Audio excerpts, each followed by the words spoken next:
श्री गणेशाय नमः। ओम गम गणपते नमः। ओम श्री परमात्मने नमः। संक्षिप्त श्री वराह पुराण। त्रिशक्ति महात्म्य में रोद्री व्रत। भगवान वराह कहते हैं वसुंधरे, जो रोद्री शक्ति मन में तपस्या का निश्चय कर नीलगिरी पर गई थी और जिनका प्राकट्य रुद्र की तुम शक्ति से हुआ था, अब उनके व्रत की बात सुनो। अखिल जगत की रक्षा के निश्चय से वे दीर्घ काल तक तपस्या के साधन में लगी रही और पंचाग्नि सेवन का नियम बना लिया।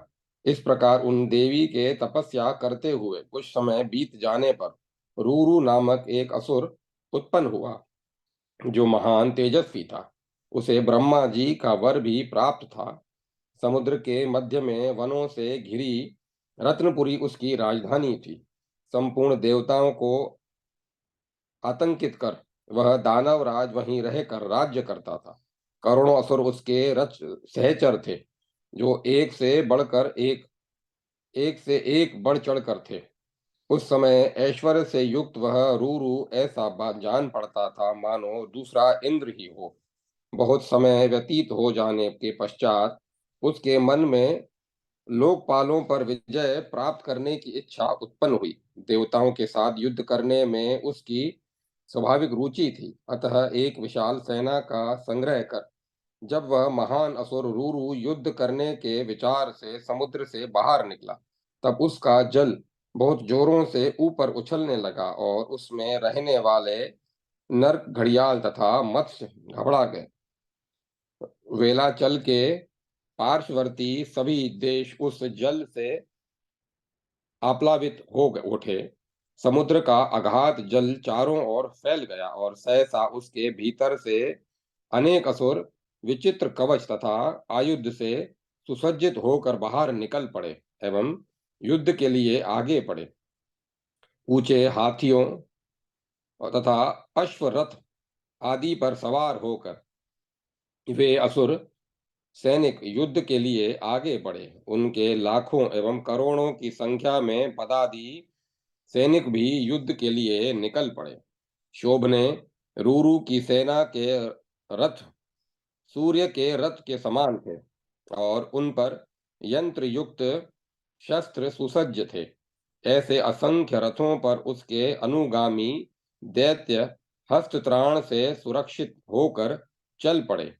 इन असुर सैनिकों ने देवताओं के सैनिकों की शक्ति कुंठित कर दी और वह अपनी चतुरंगनी सेना लेकर इंद्र की नगरी अमरावतीपुरी के लिए चल पड़ा। वहां पहुंचकर दानवराज ने देवताओं के साथ युद्ध आरंभ कर दिया और वह उन पर मुदगरों, मूसलों, भयंकर बाणों और दंड आदि आयुधों से प्रहार करने लगा। इस युद्ध में इंद्र सहित सभी देवता उस समय अधिक देर तक टिक न सके और वे आहत हो मुंह पीछे कर भाग चले। उनका सारा उत्साह समाप्त हो गया तथा हृदय आतंक से भर गया। अब वे भागते हुए उसी नीलगिरी पर्वत पर पहुंचे, जहां भगवती रौद्री तपस्या में संलग्न होकर रह स्थित थी। देवी ने देवताओं को देखकर उच्च स्वर से कहा, भय मत करो। देवी बोली, देवतागण, आप लोग इस प्रकार भीत और व्याकुल क्यों हैं? यह मुझे तुरंत बतलाइए। देवताओं ने कहा, परमेश्वरी, इधर देखिए, यह रूरू नामक महान पराक्रमी दैत्यराज चला आ रहा है। इससे हम सभी देवता त्रस्त हो गए हैं। आप हमारी रक्षा कीजिए। यह देखकर देवी अट्टहास के साथ हंस पड़ी। देवी के हंसते ही उनके मुख से बहुत सी अन्य देवियां प्रकट हो गईं, जिनसे मानो सारा विश्व भर गया। वे विकृत रूप एवं अस्त्र शस्त्र से सुसज्जित थी और अपने हाथों में पाश, अंकुश, त्रिशूल तथा धनुष धारण किए हुए थी। वे सभी देवियां करोड़ों की संख्या में थी तथा भगवती तामसी को चारों ओर से घेर कर खड़ी हो गई। वे सब दानवों के साथ युद्ध करने लगी और तत्काल असुरों के सभी सैनिकों का क्षण भर में सफाया कर दिया। देवता अब पुनः लड़ने लग गए थे। काल रात्रि की सेना तथा देवताओं की सेना अब नई शक्ति से संपन्न होकर दैत्यों से लड़ने की, और उन सभी ने समस्त दानवों के सैनिकों को यमलोक भेज दिया। बस अब उस महान युद्ध भूमि में केवल महादैत्य रूरू ही बच रहा था। वह बड़ा मायावी था। अब उसने रौरवी नामक भयंकर माया की रचना की, जिससे संपूर्ण देवता मोहित होकर नींद में सो गए। अंत में देवी ने उस युद्ध स्थल पर त्रिशूल से दानव को मार डाला। शुभलोचने देवी के द्वारा आहत हो जाने पर रूरू दैत्य के चर्म, धड़ और मुंड अलग अलग हो गए। दानव राज रूरू के चर्म और मुंड जिस समय पृथक हुए, उसी क्षण देवी ने उन्हें उठा लिया। अतः वे चामुंडा कहलाने लगी। वे ही भगवती महारौद्री, परमेश्वरी, संहारिणी और कालरात्रि कही जाती है। उनकी अनुचरी देवियां करोड़ों की संख्या में बहुत सी हैं। युद्ध के अंत में उन अनुगामिनी देवी ने इन महान ऐश्वर्यशालिनी देवी को सब ओर से घेर लिया और वे भगवती रौद्री से कहने लगी, हम भूख से घबरा गई हैं। कल्याण स्वरूपिणी देवी, आप हमें भोजन देने की कृपा कीजिए। इस प्रकार उन देवियों के प्रार्थना करने पर जब रौद्री देवी ने ध्यान में कोई बात जब रौद्री देवी के ध्यान में कोई बात न आई, तब उन्होंने देवादिदेव पशुपति महादेव भगवान रुद्र का स्मरण किया। उनके ध्यान करते ही पिनाक पाणी परमात्मा रुद्र वहां प्रकट हो गए। वे बोले, देवी कहो, तुम्हारा क्या कार्य है? देवी ने कहा, देवेश, आप इन उपस्थित देवियों के लिए भोजन की कुछ सामग्री देने की कृपा करें, अन्यथा ये बलपूर्वक मुझे ही खा जाएंगी। रुद्र ने कहा, देवेश्वरी महाप्रभे, इनके खाने योग्य वस्तु वह है जो गर्भवती स्त्री दूसरी स्त्री के पहने हुए वस्त्र को पहनकर अथवा विशेष करके दूसरे पुरुष का स्पर्श कर पाक का निर्माण करती है। वह इन देवियों के लिए भोजन की सामग्री है। अज्ञानी व्यक्तियों द्वारा दिया हुआ बलि भाग भी ये देवियां ग्रहण करें और उसे पाकर 100 वर्षों के लिए सर्वथा तृप्त हो जाए। अन्य कुछ देवियां प्रसव गृह के में छिद्र का अन्वेषण करें, वहां लोग उनकी पूजा करेंगे।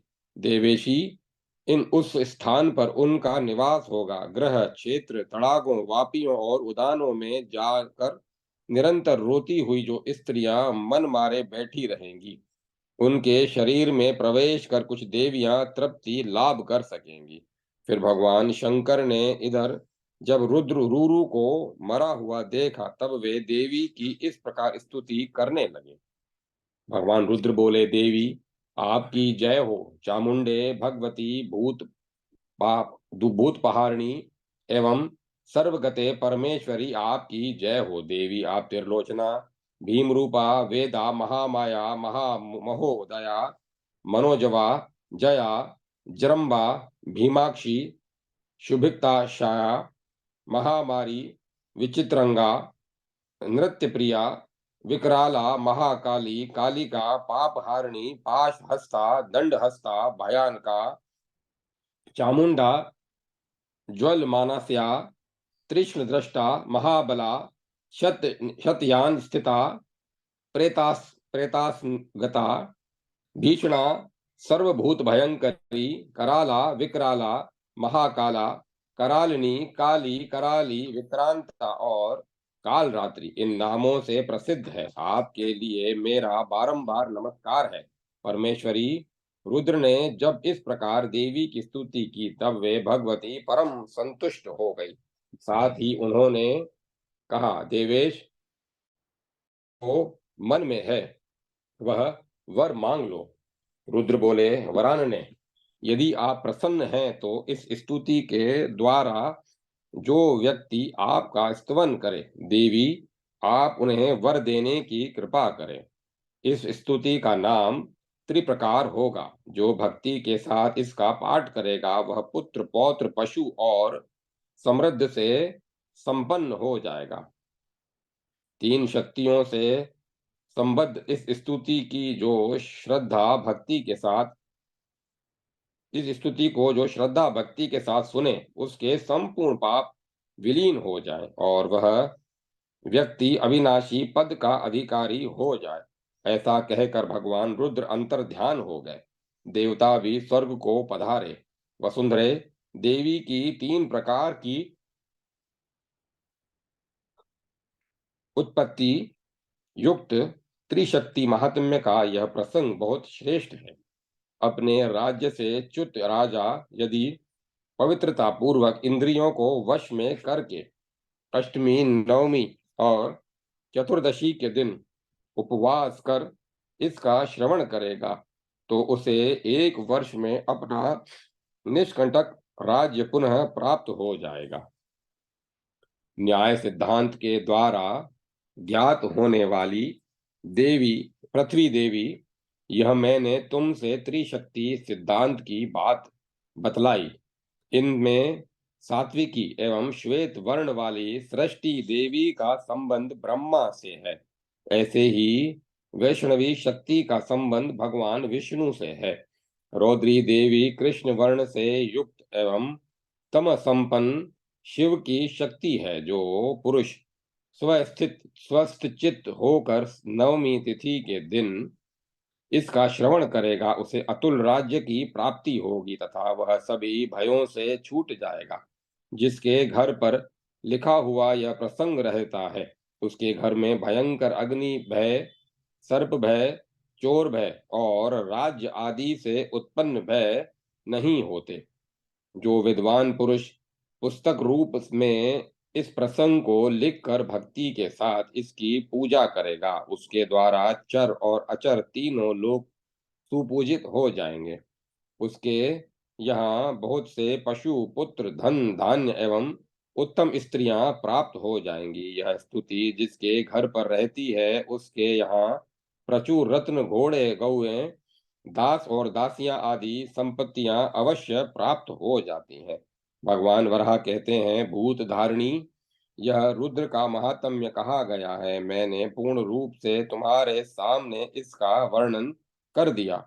चामुंडा की समग्र शक्तियों की संख्या 9 करोड़ है। वे पृथक पृथक रूप से स्थित हैं।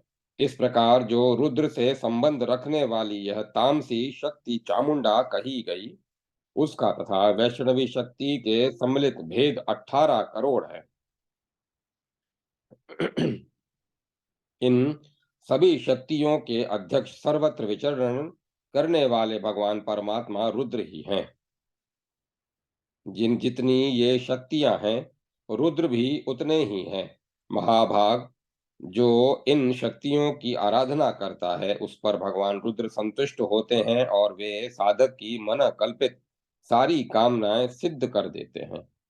अध्याय 96 संपूर्ण। ओम नमः शिवाय। ओम नमः शिवाय। रुद्र के महात्म्य का वर्णन। भगवान वराह कहते हैं, सुमुखी पृथ्वी, अब तुम रुद्र के व्रत की उत्पत्ति का प्रसंग सुनो, जिसे जानकर प्राणी पापों से मुक्त हो जाता है। जिस समय ब्रह्मा जी ने पूर्व काल में रुद्र का सृजन किया, उस समय उन रुद्र की विभु, वनाक्ष और पिंगाक्ष और फिर तीसरी बार नील लोहित संज्ञा हुई। अव्यक्त जन्मा परम शक्तिशाली ब्रह्मा ने कौतूहलवश प्रकट होते ही रुद्र को कंधे पर उठा लिया। उस अवसर पर ब्रह्मा का जो मन सिद्ध 5वां सिर था, उससे अथर्व मंत्र का उच्चारण हो रहा था, जो इस प्रकार था। कपालिन रुद्र इत्यादि, अर्थात हे सुवर्त, कपाली, भूभ्रभु, भरभू, भव, केरात, विशालाक्ष, कुमार और वर विक्रम नामधारी रुद्र, आप विश्व की रक्षा कीजिए। पृथ्वी, इस मंत्र के अनुसार ये रुद्र के भविष्य के क्रम सूचक नाम थे। पर कपाली शब्द सुनकर रुद्र को क्रोध आ गया। अतः ब्रह्मा जी के उस 5वें सिर को उन्होंने अपने बाएं हाथ के अंगूठे से के नख से काट डाला, पर कटा हुआ वह सिर उनके हाथ में ही चिपक गया। रुद्र ने ब्रह्मा जी की शरण ली और बोले,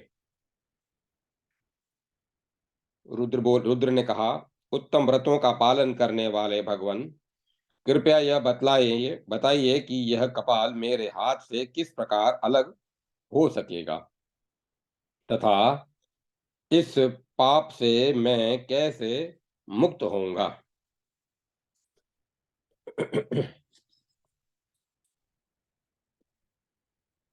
ब्रह्मा जी बोले, रुद्र, तुम नियम पूर्वक कपालिक व्रत का अनुष्ठान करो। इसके आचरण करते रहने पर जब अनुकूल समय आएगा, तब स्वयं अपने ही तेज से तुम इस कपाल से मुक्त हो जाओगे। अव्यक्त मूर्ति ब्रह्मा जी ने जब रुद्र से इस प्रकार कहा, तब महादेव पाप नाशक महेंद्र पर्वत पर चले गए। वहां रहकर उन्होंने इस उस सिर को 3 भागों में विभाजित कर दिया। 3 खंड हो जाने पर भगवान रुद्र ने उसके बालों को भी अलग अलग कर हाथ में लिया और उसका यज्ञोपवीत बना लिया। इस प्रकार 7 द्वीपालों दीपों वाली इस पृथ्वी पर विचरते हुए वे प्रतिदिन तीर्थों में स्नान करते और फिर आगे बढ़ जाते थे। सर्वप्रथम उन्होंने समुद्र में स्नान किया, उसके बाद गंगा में गोता लगाया, फिर वे सरस्वती, गंगा, यमुना का संगम, शत्रुधु, सतलज, महानदी, देविका, वितस्ता, चंद्रभागा, गोमती, सिंधु, तुंगभद्रा, गोदावरी, उत्तर गंडकी, नेपाल, रुद्र महालया, दारुवन, केदारवन, भद्रेश्वर होते हुए पवित्र क्षेत्र गया में पहुंचे। वहां फल्गु नदी में स्नान कर उन्होंने पितरों का तर्पण किया। इस प्रकार भगवान रुद्र सारे विश्व ब्रह्मांड में चक्कर लगाते रहे। इस प्रकार उन्हें भ्रमण करते 6 वर्ष बीत गए। इसी बीच उनके परिधान कोपिन और मेखला अलग हो गए। देवी अब रुद्र नग्न और कपालिक रूप में हाथ में कपाल लिए प्रत्येक तीर्थ में घूमते रहे, किंतु वह अलग न हुआ। इसके बाद वे 2 वर्ष तक भूमंडल के सभी पवित्र तीर्थों में पुनः भ्रमण करते रहे। इस प्रकार 12 वर्ष बीत गए। फिर हरिहर क्षेत्र में जाकर उन्होंने दिव्य नदी गंगा और देवांगद कुंड में स्नान कर भगवान सोमेश्वर की विधिवत पूजा की। फिर वे चक्र तीर्थ में गए और वहां स्नान कर त्रिजलेश्वर महादेव की आराधना की। तत्पश्चात अयोध्या जाकर वे फिर वाराणसी पहुंचे और गंगा में स्नान करने लगे। सुंदरी, जब वे गंगा में स्नान कर रहे थे, उसी क्षण उनके हाथ से कपाल गिर गया। वसुंधरे, तभी से भूमंडल पर वाराणसीपुरी में यह उत्तम तीर्थ कपाल मोचन नाम से विख्यात हुआ। वहां मनुष्य यदि भक्ति पूर्वक स्नान करता है तो उसकी शुद्धि हो जाती है। अब ब्रह्मा जी देवताओं के साथ वहां आए और इस प्रकार बोले। ब्रह्मा जी ने कहा, विशाल नेत्रों वाले रुद्र, अब तुम लोक मार्ग में सुव्यवस्थित हो। हाथों हाथ में कपाल होने से व्यग्र चित्त होकर तुम जो भ्रमण करते रहे, इससे तुम्हारा यह व्रत भूमंडल पर जन समाज में नग्न कपालिक व्रत नाम से विख्यात होगा। तुम जो पर्वतराज हिमालय पर भ्रमण करने में व्यस्त रहे, इसीलिए देव यह व्रत वाभ्रव्य नाम से भी प्रसिद्ध होगा।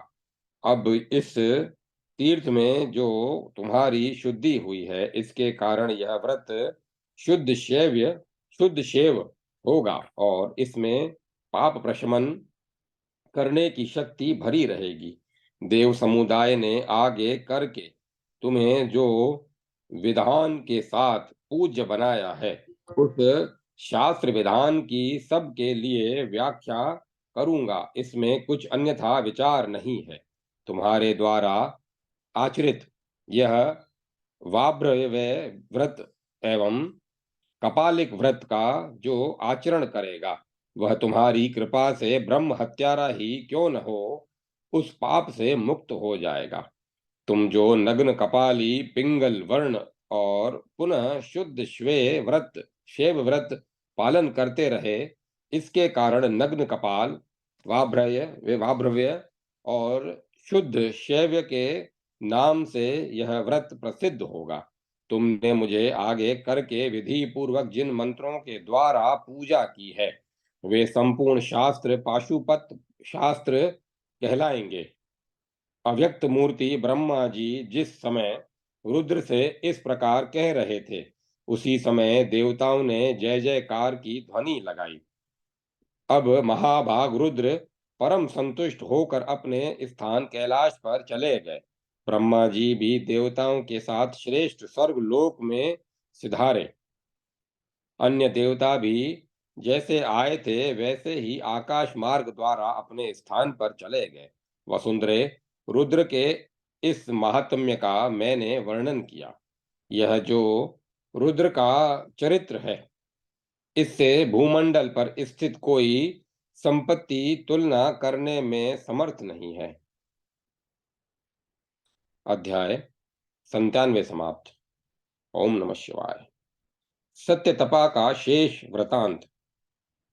पृथ्वी बोली, भगवान भगवान सत्यतपा नामक व्याध जो पीछे ब्राह्मण हो गया था और जिसने अपनी शक्ति द्वारा बाघ के भय से आरुणि मुनि की रक्षा की थी और जो दुर्वासा जी के वेद पुराण सुनकर हिमालय पर्वत पर चला गया था, अपने आप ने उसके भविष्य में कोई विचित्र घटना घटने की बात बतलाई थी। विभो, मुझे उस घटना को जानने की उत्सुकता हो रही है। कृपया आप उसे बतलाने की कृपा कीजिए। भगवान वराह कह बोले, वसुंधरे, वास्तव में बात यह है कि सत्यतपा भृगु वंश में उत्पन्न शुद्ध ब्राह्मण ही था।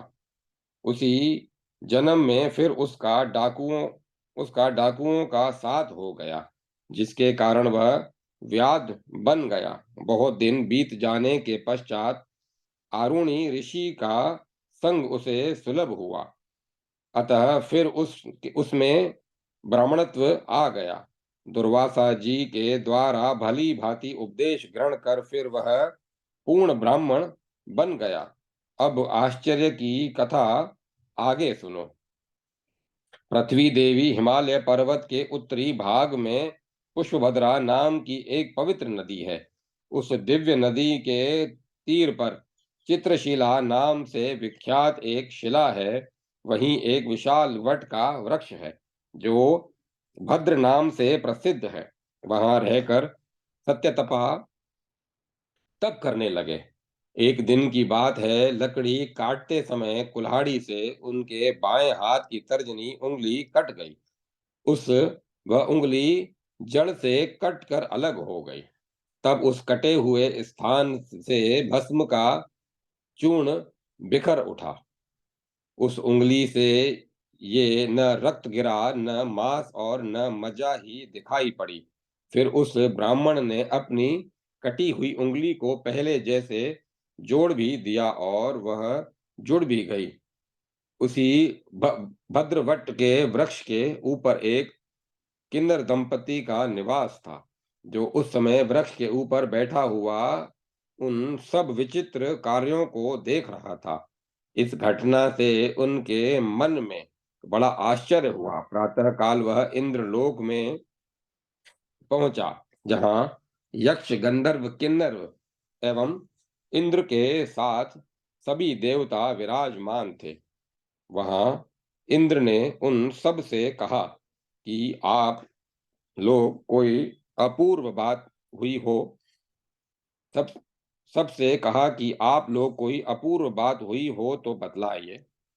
रुद्र सरोवर पर निवास करने वाले उस किन्नर दंपति ने कहा, पुष्पभद्रा के पवित्र तट पर मैंने एक महान आश्चर्य देखा है। सुबह फिर उसने सत्य तपा संबंधी उंगली के कटने तथा उस स्थान से भस्म बिखरने की बात बतलाई। उसकी बात सुनकर सभी आश्चर्य से भर गए और उसकी प्रशंसा की। फिर इंद्रदेव ने भगवान विष्णु से कहा, प्रभु, आइए हम लोग हिमालय की उस उत्तम घाटी में चलें। वहां एक बड़े आश्चर्य की घटना हुई है जिसे इस किन्नर दंपति ने बतलाया है। इस प्रकार बातचीत होने के पश्चात भगवान विष्णु ने वराह का रूप धारण किया और इंद्र ने अपने वेश एक व्याध का बनाया और दोनों सत्यतपा ऋषि के पास पहुंचे। वराह वेशधारी विष्णु उन ऋषि के आश्रम के सामने आकर घूमने लगे। वे कभी दिखते और कभी अदृश्य हो जाते।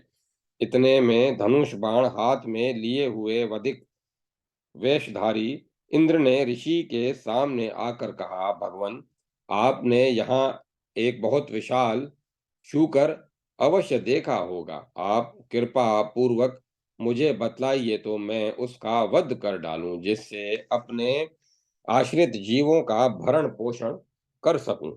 वधिक के ऐसा कहने पर सत्यतपा मुनि चिंता में पड़ गए और विचार करने लगे, यदि मैं इस वधिक को सूअर दिखला दूं तो वह उसे तुरंत मार डालेगा। यदि नहीं दिखाता तो इस वधिक का परिवार भूख से महान कष्ट पाएगा। इसमें कोई संशय नहीं है, क्योंकि वह यह वधिक अपनी स्त्री और पुत्र के साथ भूख से कष्ट पा रहा है। इधर इस सूअर को बाण लग चुका है और वह मेरे आश्रम में आ गया है। ऐसी स्थिति में मुझे क्या करना चाहिए? इस प्रकार सोचते हुए जब वे कोई निश्चय नहीं कर पा रहे थे कि सहसा उनकी बुद्धि में एक बात आ गई। गतिशील प्राणी आंखों से ही देखते हैं। देखना नेत्रेंद्रिय का ही कार्य है। बात बताने वाली जीभ कुछ नहीं देखती। इस प्रकार देखने वाली इंद्रियां आंख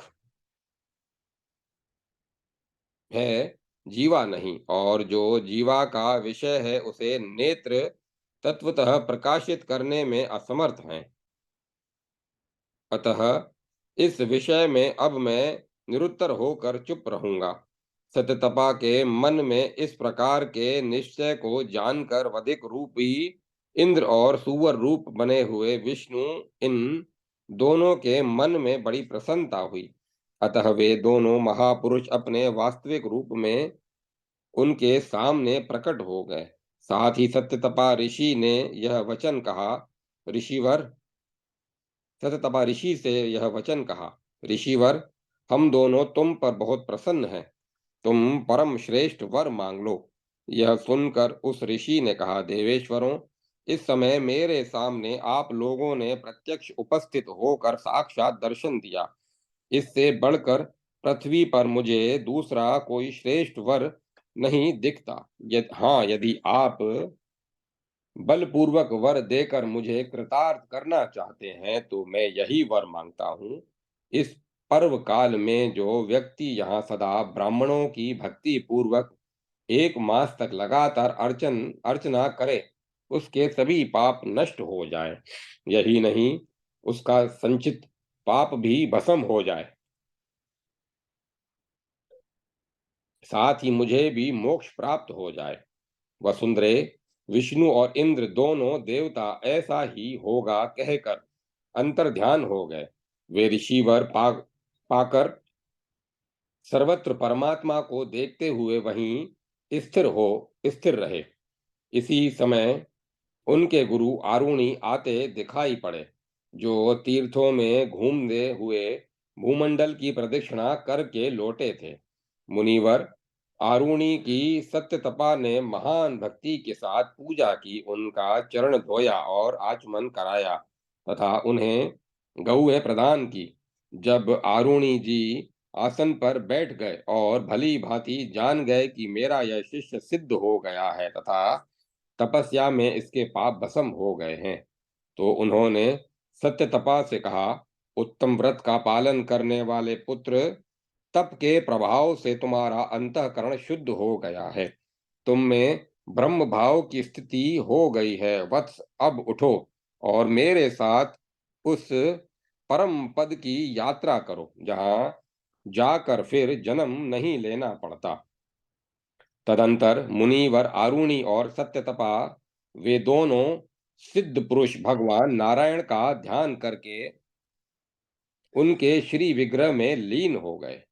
जो भी व्यक्ति इस विस्तृत पर परवार्ध्य पर्वाध्याय के एक पद का भी श्रवण करता है या किसी अन्य को सुनाता है, उसे भी अभिष्ट गति की प्राप्ति होती है।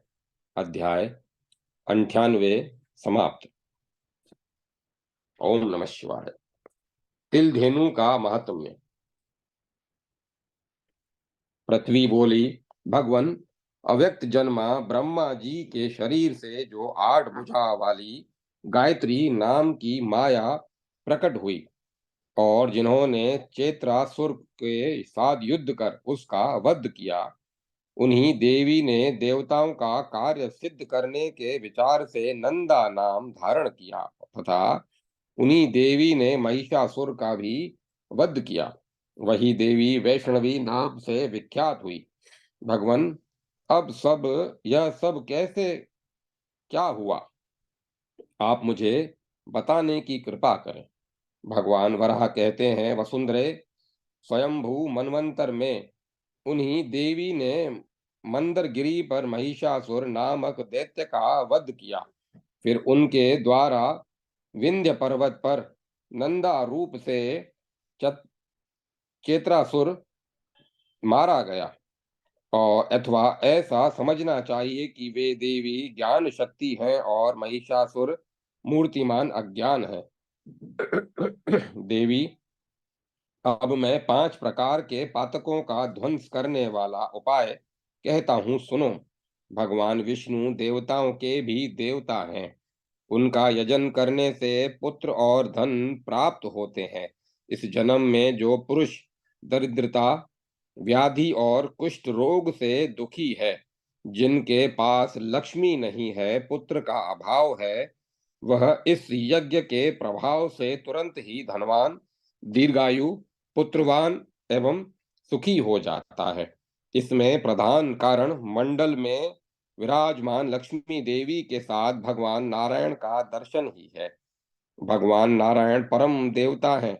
देवी विधान पूर्वक जो उनका दर्शन करता है और कार्तिक महीने के शुक्ल पक्ष की द्वादशी तिथि के दिन आचार्य प्रदत्त मंत्र का उच्चारण करते हुए उन देवता का यजन करता है अथवा संपूर्ण द्वादशी तिथियों के दिन या संक्रांति एवं सूर्य ग्रहण तथा चंद्र ग्रहण के अवसर पर गुरु के आदेश अनुसार जो उनकी पूजा एवं दर्शन करता है, उस पर श्री हरि तुरंत ही प्रसन्न हो जाते हैं। उसके पाप दूर भाग जाते हैं, साथ ही उस पर अन्य देवता भी प्रसन्न हो जाते हैं। इसमें कोई संशय नहीं है। ब्राह्मण, क्षत्रिय और वैश्य तीनों वर्ण भक्ति के अधिकारी हैं। गुरु को चाहिए जाति, शौच और क्रिया आदि के द्वारा 1 वर्ष तक उनकी परीक्षा करे। 1 वर्ष तक गुरु में श्रद्धा रखते हुए उनमें भगवान विष्णु की भावना करके अचल भक्ति करे। वर्ष पूरा हो जाने पर वह गुरु से प्रार्थना करे, भगवान, आप तपस्या के महान धनी पुरुष विराजमान हैं और मेरे सामने प्रत्यक्ष हैं। हम चाहते हैं कि आपकी कृपा से संसार रूपी समुद्र को पार कराने वाला ज्ञान प्राप्त हो जाए, साथ ही संसार में सुख देने वाली लक्ष्मी भी हमें अभिष्ट है। विद्वान पुरुष गुरु की पूजा भी विष्णु के समान करे। श्रद्धालु पुरुष कार्तिक मास की शुक्ला द्वादशमी तिथि को दूध वाले वृक्ष का मंत्र सहित दंत काष्ठ ले और उसमें मुंह धोए। फिर रात्रि भोजन के बाद साधक देवेश्वर भगवान श्री हरि के सामने सो जाए। रात में जो स्वप्न दिखाई पड़े उसे गुरु के सामने व्यक्त करना चाहिए और गुरु को भी उन इन सपनों में कौन सा शुभ है और कौन सा अशुभ, इस पर विचार करना चाहिए। फिर एकादशी के दिन उपवास रहकर स्नान करके व्रती पुरुष देवालय में जाए। वहां गुरु को चाहिए कि निश्चित की हुई भूमि पर मंडल बनाकर उस पर 16 पंखुड़ियों वाला एक कमल तथा सर्वतोभद्र चक्र लिखे अथवा सफेद वस्त्र से 8 पत्र वाला कमल बनाकर उस पर देवताओं को अंकित करे। उस चक्र को फिर यत्न से उजले वस्त्र से ऐसा आवेष्टित करे कि वह वस्त्र नेत्र बंद अर्थात उस मंडल देवता की प्रसन्नता का भी साधन बन जाए। वर्ण के अनुक्रम से शिष्यों को मंडप में प्रवेश करने के लिए गुरु आज्ञा दे। शिष्य को हाथ में फूल लेकर प्रवेश करना चाहिए। 9 भागों वाले मंडल में क्रमशः पर्व, अग्निकोण, दक्षिण, नैऋत्य, पश्चिम, वायव्य, उत्तर और ईशान आदि दिशाओं में लोकपाल सहित इंद्र, अग्निदेव, यमराज, नेत्रति, वरुण, वायु, कुबेर और रुद्र की स्थापना तथा पूजा करें। मध्य भाग में परम प्रभु श्री विष्णु की अर्चना करनी चाहिए। पुनः कमल के पर्व दक्ष पुनः कमल के पूर्व, दक्षिण, पश्चिम और उत्तर पत्रों पर बलराम, प्रद्युम्न, अनिरुद्ध और समस्त पातकों की शांति करने वाले वासुदेव की स्थापना एवं पूजा करनी चाहिए। ईशान कोण में शंख की, अग्नि कोण में चक्र की, दक्षिण में गदा की और वायव्य कोण में पद्म की स्थापना एवं पूजा करनी चाहिए। ईशान कोण में मूसल की एवं दक्षिण में गरुड़ की तथा देवेश विष्णु के वाम भाग में बुद्धिमान पुरुष लक्ष्मी की स्थापना एवं पूजा करे। प्रधान देवताओं के सामने धनुष और खड्ग की स्थापना करे। नवें दल में श्री वत्स और कौस्तुभ मणि की कल्पना करनी चाहिए। फिर 8 दिशाओं में विधान के अनुसार 8 कलश स्थापित कर बीच में नवे प्रधान विष्णु कलश की स्थापना करनी चाहिए।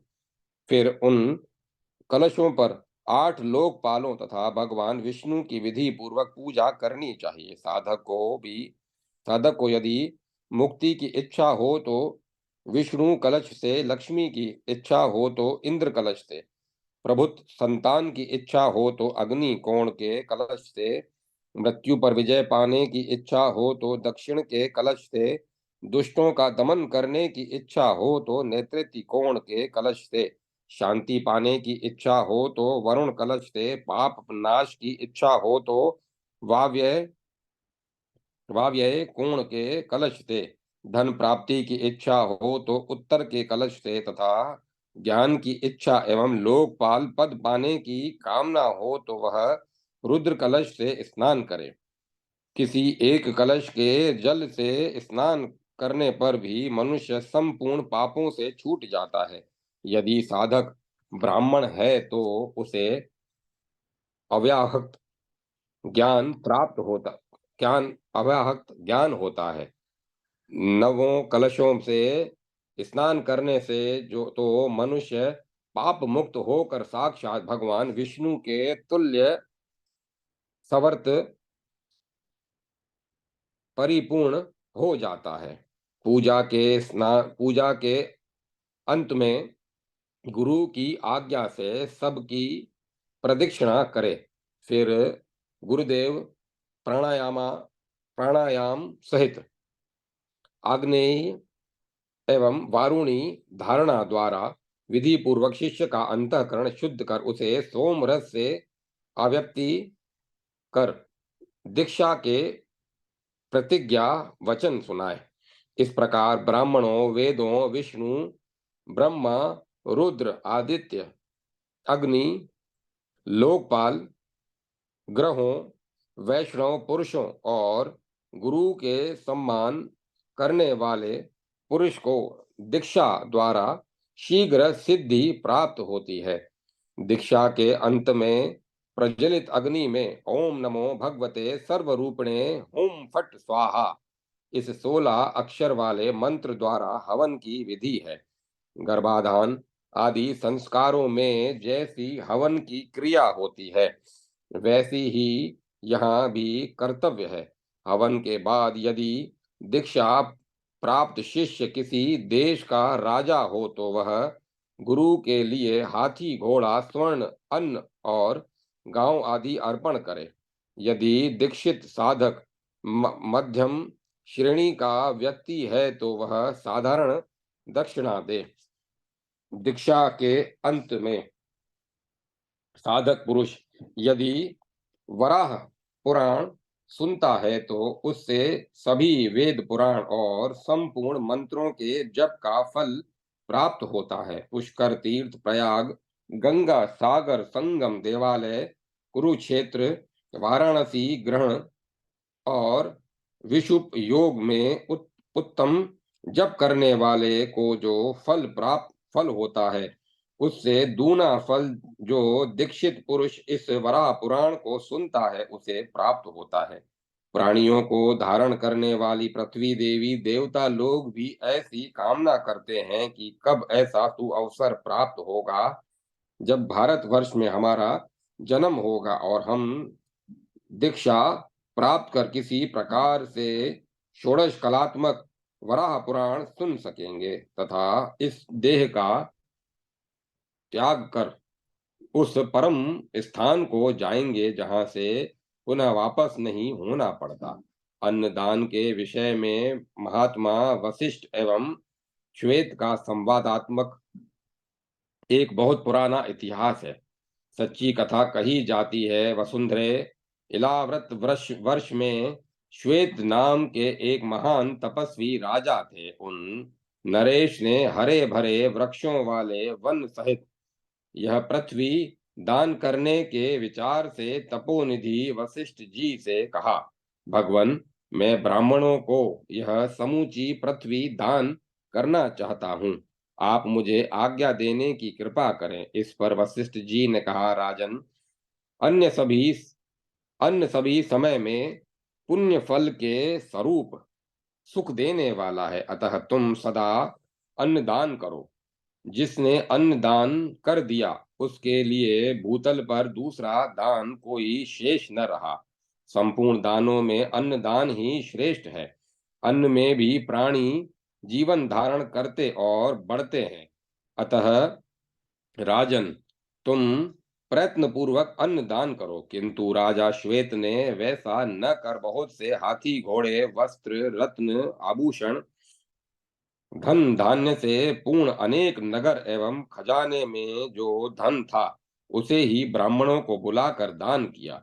एक समय की बात है, उत्तम धर्म के ज्ञाता राजा श्वेत ने संपूर्ण पृथ्वी पर विजय प्राप्त करके अपने पुरोहित वशिष्ठ जी से, जो जपकर्ताओं में सर्वोत्तम माने जाते हैं, कहा, भगवन, मैं 1000 अश्वमेध यज्ञ करना चाहता हूँ। फिर राजा श्वेत ने उनकी अनुमति से यज्ञ कर ब्राह्मणों को बहुत से सोना, चांदी और रत्न दान में दिए। किंतु उन राजा ने उस समय भी अन्न और जल का दान नहीं किया, क्योंकि वे अन्न और जल को तुच्छ वस्तु समझते थे।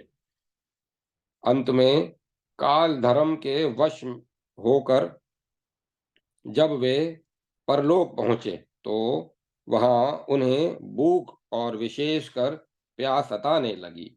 अतः वे अप्सराओं सहित स्वर्ग को छोड़कर श्वेत पर्वत पर पहुंचे। उनके पूर्व जन्म का शरीर उस समय भस्म हो गया था। अतः भूखे राजा श्वेत ने अपनी हड्डियों को एकत्र कर चाटना प्रारंभ किया। फिर विमान पर चढ़कर वे स्वर्ग में गए। इसी प्रकार बहुत समय व्यतीत हो जाने के बाद उत्तम व्रती उन राजा श्वेत को महात्मा वशिष्ठ ने अपनी हड्डियां चाटते हुए देखा। उन्होंने पूछा, राजन, तुम अपनी हड्डियां क्यों चाट रहे हो? महात्मा वशिष्ठ की ऐसी बात कहने पर राजा श्वेत उन मुनिवर से ये वचन कहे, भगवन, मुझे सुधा सता रही है। मुनिवर, पूर्व जन्म में मैंने अन्न और जल का दान नहीं किया, अतः इस समय मुझे भूख प्यास कष्ट दे रही है। राजा श्वेत के ऐसा कहने पर मुनिवर वशिष्ठ जी ने पुनः उनसे कहा, राजेंद्र, मैं तुम्हारे लिए क्या करूं? उदत दान का फल किसी प्राणी को नहीं मिलता। रत्न और स्वर्ण का दान करने से मनुष्य संपत्तिशाली तो बन सकता है, पर अन्न और जल देने से उसकी सभी कामनाएं सिद्ध हो जाती हैं। वह सर्वथा तृप्त हो जाता है। राजन, तुम्हारी समझ में अन्न अत्यंत तुच्छ वस्तु थी, अतः तुमने उसका दान नहीं किया। राजा श्वेत बोले, अब मेरी जिसने अन्न दान अब मेरी जिसने अन्न दान नहीं किया तृप्ति कैसे होगी, यह मैं सिर झुकाकर आपसे पूछता हूँ। महामुने, बताने की कृपा कीजिए। वशिष्ठ जी ने कहा, अनग, इसका एक उपाय है, उसे सुनो। पूर्व कल्प में विनीताक्ष नाम के एक बड़े प्रसिद्ध राजा हो चुके हैं। उन नरेश ने कई अश्वमेध यज्ञ किए।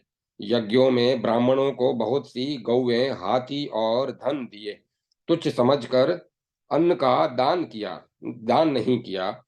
उसके बाद बहुत समय बीत जाने पर वे मरकर स्वर्ग पहुंचे और वहां वे राजा भी तुम्हारी ही तरह भूख से दुख का अनुभव करने लगे। फिर सूर्य के समान प्रकाशमान विमान पर चढ़कर उन वे स्वर्ग से मृत्यु लोक में नील पर्वत पर गंगा नदी के तट पर जहां उनका निधन हुआ था पहुंचे और अपने शरीर को चाटने लगे।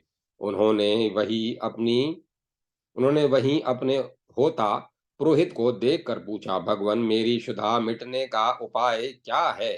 होता ने उत्तर दिया, राजन, आप तिल धेनु, जल धेनु, घृत धेनु तथा रस धेनु का दान करें। इससे क्षुधा का कलेश तुरंत शांत हो जाएगा। जब तक सूर्य तपते हैं, चंद्रमा प्रकाश पहुंचाते हैं, तब तक के लिए उससे आपकी क्षुधा शांत हो जाएगी। ऐसी बात कहने पर राजा ने मुनि से फिर इस प्रकार पूछा। विनीताश्व बोले, ब्राह्मण, तिल धेनु दान का विधान क्या है? विप्रवर, मैं यह भी पूछता हूँ कि इसका पुण्य स्वर्ग में किस प्रकार भोगा जाता है। आप कृपया यह सब हमें बतलाएं। होता बोले, राजन, तिल धेनु का विधान सुनो। मान शास्त्र के अनुसार 4 कुंडव का एक प्रस्थ कहा गया है।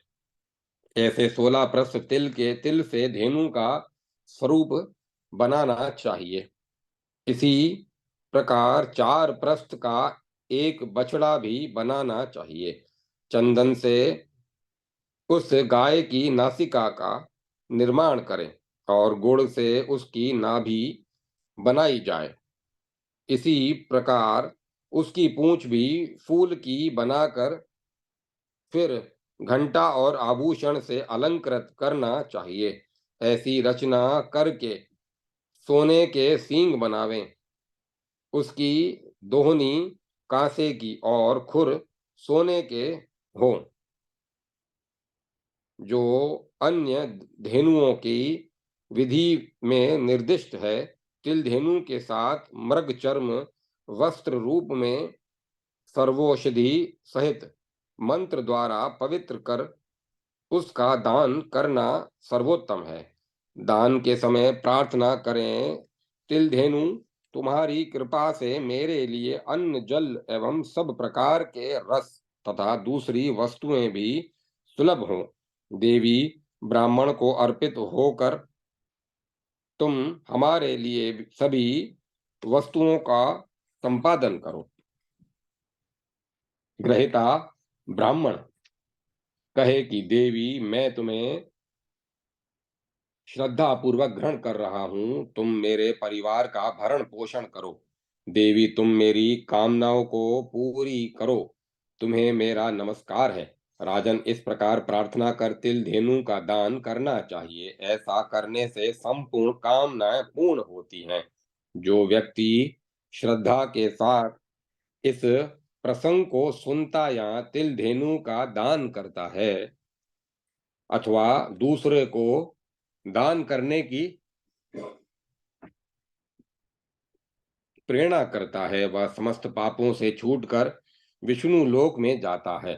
गौमय से मंडल बनाकर गौ चर्म जितनी भूमि में धेनु के आकार की तिल धेनु होनी चाहिए। अध्याय 99 समाप्त। ओम नमः शिवाय। जल धेनु और रस धेनु दान की विधि। पुरोहित होता कहते हैं, राजेंद्र, अब जल धेनु दान का विधान बताता हूँ। किसी पवित्र दिन में सबसे पहले गौ चर्म के बराबर भूमि को गाय के गोबर से लीप कर उसके मध्य भाग में जल, कपूर, अगरू और चंदन युक्त एक कलश स्थापित करें। फिर उस कलश में जल धेनु की धारणा कर इसी प्रकार के एक दूसरे कलश में बछड़े की कल्पना करें। फिर वहीं एक मंत्र पुष्पों से युक्त वर्धनी पात्र रखें। पूर्वोक्त कलश में दुर्वांकुर, जटामासी, उशिर, खस की जड़, कुष्ठ संज्ञक औषधि, शिलाजीत, नेत्रबाला, पवित्र पर्वत की रेणु, आंवले की रस, आंवले के फल, सरसों तथा सप्त धान्य आदि वस्तुओं को डालकर उसे पुष्पमालाओं से सजाना चाहिए। राजन, फिर चारों दिशाओं में चार पात्रों की विशेष रूप से कल्पना करें। इनमें एक पात्र घृत से, दूसरा दही से, तीसरा मधु से तथा चौथा शर्करा से पूर्ण होना चाहिए।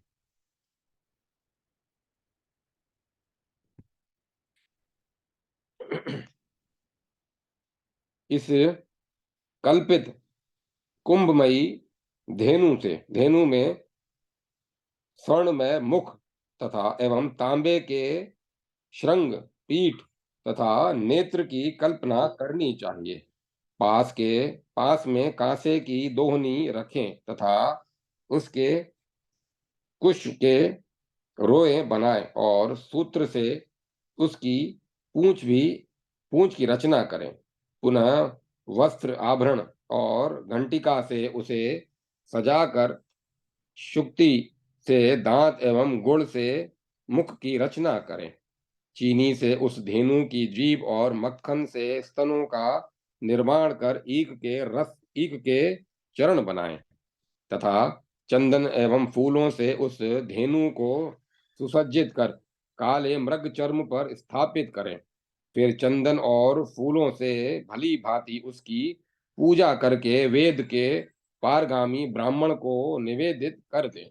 राजन, जो मानव इस धेनु दान को देखता और इस चर्चा को कहता सुनता है तथा जो ब्राह्मण यह दान ग्रहण करता है, वे सभी सौभाग्यशाली पुरुष पाप से मुक्त होकर विष्णु लोक में जाते हैं। राजन, जिसने सदक्षिण अश्वमेध यज्ञ किया और जिसने एक बार जल धेनु का दान किया, उन दोनों का फल समान होता है। इस प्रकार जल धेनु के दान करने वाले व्यक्ति के सभी पाप समाप्त हो जाते हैं और वे जीतेंद्रिय पुरुष स्वर्ग को जाते हैं। पुरोहित होता जी कहते हैं, राजन, संक्षेप में अब रसधेनु का विधान कहता हूँ। लिपि हुई पवित्र भूमि पर काला मृग चर्म और कुश बिछाकर उस पर ईख के रस से भरा हुआ एक घड़ा रखें और फिर पूर्वत ही संकल्प करें। उस घड़े के पास में उसके चौथाई हिस्से के बराबर एक छोटा कलश बछड़े के निमित्त रखना चाहिए। उसके चारों पैरों के स्थान पर ईख के चार डंडे रखें और उनमें चांदी की चार खुरियां लगा दें। उसकी सोने की सींग बनाकर श्रेष्ठ आभूषण पहना दें। उसकी पूंछ की जगह वस्त्र और स्तन की जगह घृत रखकर उसे फूल और कंबल से सजाना चाहिए। उसका मुख और जीभ शर्करा से बनाएं। दांत की जगह पर फल रखें। इस उस रसधेनु की पीठ तांबे की बनाएं और रोए की जगह फूल लगा दें तथा मोती से आंखों की रचना कर चारों दिशाओं में 7 प्रकार के अन्न रखें। फिर उस धेनु को सब प्रकार के उपकरणों से सुसज्जित तथा अखिल गंधों से सुवासित करना चाहिए। उसके चारों दिशाओं में तिल से भरे हुए 4 पात्र रखें। ऐसी धेनु समस्त लक्षणों से युक्त तथा परिवार वाले श्रोत्रिय ब्राह्मण को अर्पण कर दें। जिसे स्वर्ग में जाने की कामना हो, वह पुरुष नित्य प्रति रस धेनु का दान करे। उसके फल स्वरूप वह संपूर्ण पापों से रहित होकर स्वर्गलोक में जाने का अधिकारी होता है। इसके दान देने वाले और लेने वाले दोनों को उस दिन एक ही समय भोजन करना चाहिए। ऐसा करने से उसे सोम रस पान करने का फल सब जगह सुलभ हो सकता है। गोदान के समय जो उसका दर्शन होता करते हैं, उन्हें परम गति मिलती है। सबसे पहले धेनु की पूजा कर गंध धूप और माला आदि से अलंकृत करना आवश्यक है। भक्ति के साथ विद्वान पुरुष उस धेनु की प्रार्थना करे। श्रद्धा के साथ श्रेष्ठ ब्राह्मण को वह रस धेनु देनी चाहिए। उस दान के प्रभाव से दाता की अपनी 10 पीढ़ियां पहले की और 10 पीढ़ी बाद की तथा एक 21वां व्यक्ति स्वयं, इस प्रकार 21 पीढ़ियां स्वर्ग को चली जाती है। वहां से पुनः संसार में आना असंभव है। राजन, यह रसधेनु का दान सबसे उत्तम माना जाता है। उसका वर्णन मैंने तुम्हारे सामने कर दिया। महाराज, तुम यह दान करो। इससे तुम्हें परम उत्तम स्थान प्राप्त होना अनिवार्य है। जो पुरुष भक्ति के साथ इस प्रसंग को सदा पढ़ता और सुनता है, उसके समस्त पाप दूर भाग जाते हैं और वह पुरुष विष्णु लोक को प्राप्त होता है। अध्याय 100 101 समाप्त। ओम नमः शिवाय। गुणधेनु दान की विधि। पुरोहित होता जी कहते हैं, राजन, अब गुणधेनु का प्रसंग बताता हूं, उसे सुनो। उसके दान करने से सभी कामनाएं सिद्ध हो जाती हैं। लिपी हुई भूमि पर काला मृग चर्म और कुश बिछाकर उस पर वस्त्र फैला दें। फिर पर्याप्त गुड़ लेकर उससे धेनु की आकृति तथा पास में बछड़े की आकृति बनाएं। फिर कांसे की दोहिनी रखकर उसका मुख सोने का और उसका सींग सोने अथवा अगरू की लकड़ी से एवं मणि तथा मोतियों से दांत बनाएं। गर्दन की जगह रत्न स्थापित करना चाहिए। उस धेनु की नासिका चंदन से निर्माण करें और अगरू काष्ठ से उसके दोनों सींग बनाएं। उसकी पीठ तांबे की होनी चाहिए। उस धेनु की पूंछ रेशमी वस्त्र से कल्पित करें और फिर सभी आभूषणों से उसे अलंकृत करें। उसके पैरों की जगह 4 ईख हों और खुर चांदी के। फिर कंबल और पट सूत्र से उस धेनु को ढककर घंटा और चवर से अलंकृत तथा सुशोभित करना चाहिए। श्रेष्ठ पत्तों से उसके कान तथा मक्खन से उस धेनु के थन की रचना करें। अनेक प्रकार के फलों से उस धेनु को भली भांति सुशोभित करना चाहिए। उत्तम गुड़ धेनु का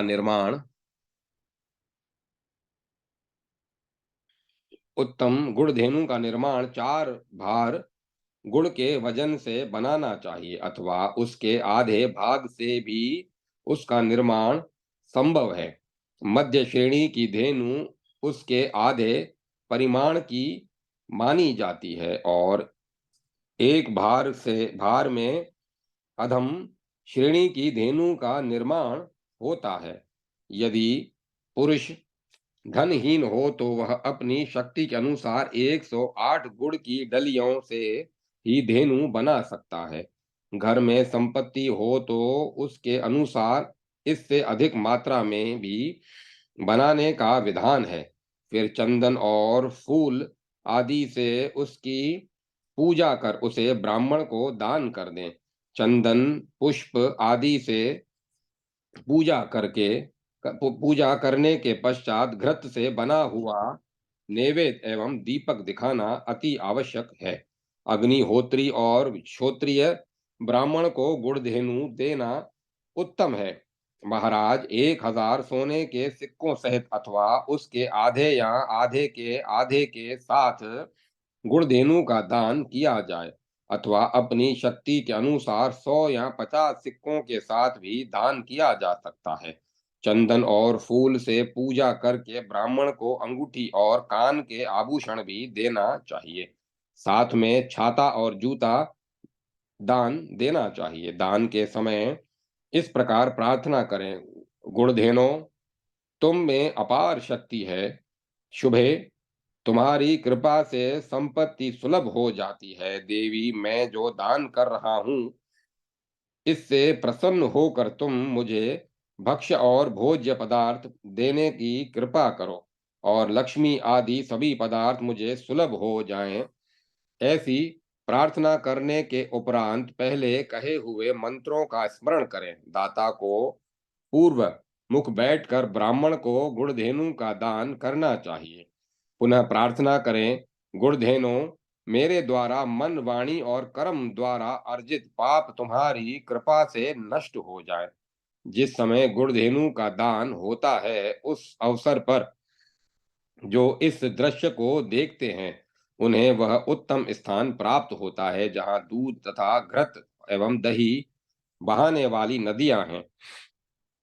जिस दिव्य लोक में ऋषि मुनि और सिद्धों का समुदाय शोभा पाता है, वहां इस धेनु के दाता पुरुष पहुंच जाते हैं। गुणधेनु संबंधी दान के प्रभाव से 10 पूर्व के 10 पीछे होने वाले पुरुष तथा एक वह इस प्रकार 21 पुरुष विष्णु लोक को यथाशीघ्र पहुंच जाते हैं। अयन, विषुप योग, व्यतिपात और दिन श्रेय ये इस दान में साधन कहे गए हैं। इन्हीं अवसरों पर गुणधेनु के दान का विधान उत्तम है। महामते, सुपात्र ब्राह्मण को देखकर ही इस धेनु का श्रद्धा के साथ दान करना चाहिए। इससे भोग एवं मोक्ष सब सुलभ हो जाता है और समस्त कामनाएं पूर्ण हो जाती हैं तथा दाता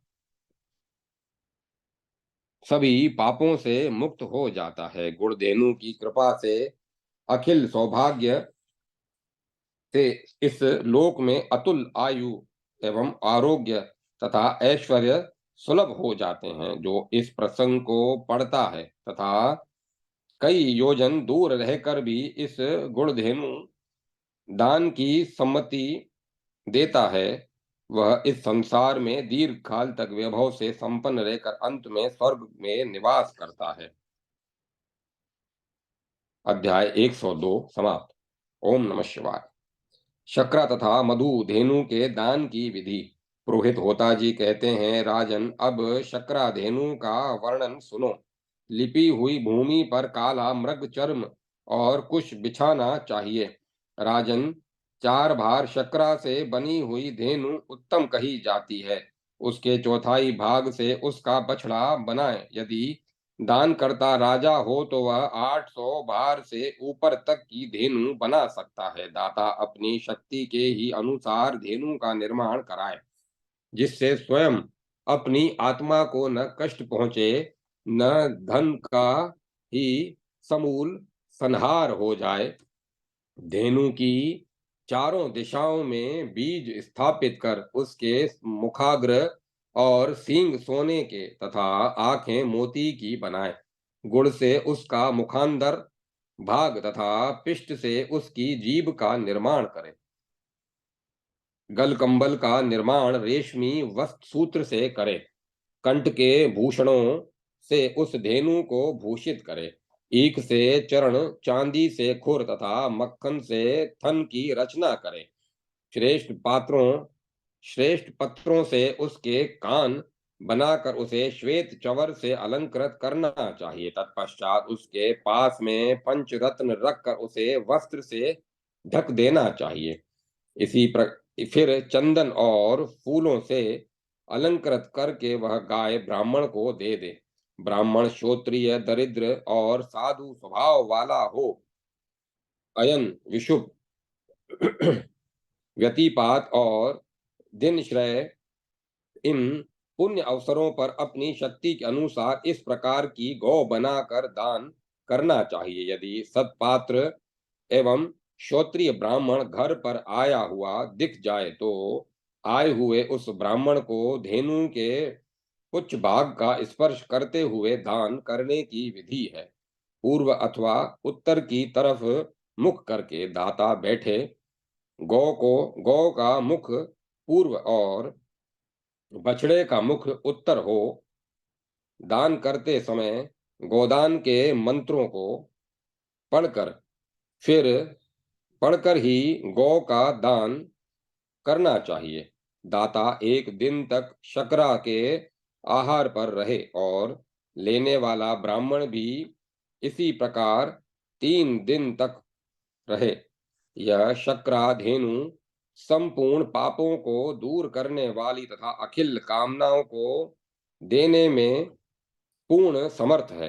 इस प्रकार दान करने वाला पुरुष संपूर्ण कामनाओं और ऐश्वर्यों से संपन्न हो जाता है। इसमें कोई संदेह नहीं। शक्राधेनु का दान करते समय जो लोग उसका दर्शन करते हैं उन्हें परम गति मिलती है। जो मानव भक्ति पूर्वक इसे सुनता अथवा पढ़ता भी है वह संपूर्ण पापों से छूटकर विष्णु लोक को प्राप्त होता है।